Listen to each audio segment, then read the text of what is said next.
আসসালামু আলাইকুম ওরহমতুল্লাহি ওবারাকাতু। সহবাস কেন আল্লাহর কাজ এবং সহবাস থেকে যাদেরকে সরাচ্ছেন বা যারা সরে যাচ্ছেন তারা শয়তানের প্ররোচনায় আছেন বা শয়তানের কাজে লিপ্ত আছেন কেন? দেখুন, এই সহবাস করার শক্তি, সামর্থ্য এটা একমাত্র আল্লাহর দেওয়া। আল্লাহ যদি দয়া আপনার প্রতি থাকে, আপনার প্রতি যদি আল্লাহ সুদৃষ্টি থাকেন, তাহলে আপনি এই ইবাদত বা সহবাস করতে পারবেন। না হয় পারবেন না। এই সক্ষমতা আপনার অধীন নয়, বরং আল্লাহরই অধীন। যেমন মুসা আলাইহিস সালাম বলেছিলেন, বারি আলাহি, আমি যখন আমার স্ত্রীর সাথে সহবাস করি তখন আপনি কোথায় থাকেন? আল্লাহ বলছিলেন, আমি তোমার সাথে থাকি। তখন মুসা আলাইহিস সালাম আল্লাহকে বলছিলেন, বারি আলাহি, আমি তো লজ্জা অনুভব করছি, তখন আপনি থাকবেন না।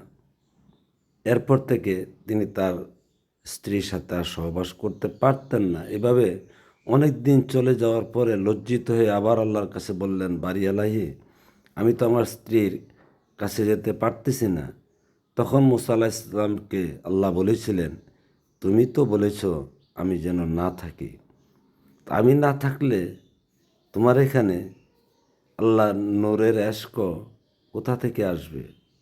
তখন ক্ষমা চেয়ে নিলেন, বারি আলাহি, আমার জীবনে যাতে এমন বলার না হয়। তো সুতরাং কেউ যদি মনে করেন আপনি চেষ্টা করে সহবাস করতেছেন, এই সক্ষমতা আপনার কাছে আছে, তাহলে পৃথিবীর প্রত্যেকটা মানুষই চেষ্টা করে এত ক্ষমতাবান হতেন যাতে তার স্ত্রীকে শুধু খুশি নয়, সমস্ত নারী জাতিকে যাতে খুশি করতে পারে, সন্তুষ্ট করতে পারে, সেই সক্ষমতাটা অর্জন করতেন যার যার চেষ্টার ফলে। কিন্তু না, পারেনি। অনেক রাজা বাদশারা লক্ষ লক্ষ মিলিয়ন মিলিয়ন টাকা খরচ করে পৃথিবীর সবচেয়ে মূল্যবান খাবার খাচ্ছেন যাতে পারেন, কিন্তু কই পারেননি। কেন পারেননি? কারণ এটা আল্লাহর।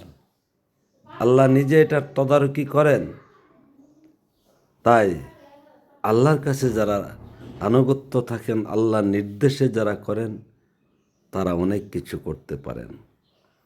আর এই যাবৎকাল যে কোনো ধর্মীয় মতাদর্শের নামে এখান থেকে যাদেরকে বিচ্যুত করতেছেন, সরাচ্ছেন, তারা শয়তানের ধোঁকায় পড়ে আছেন।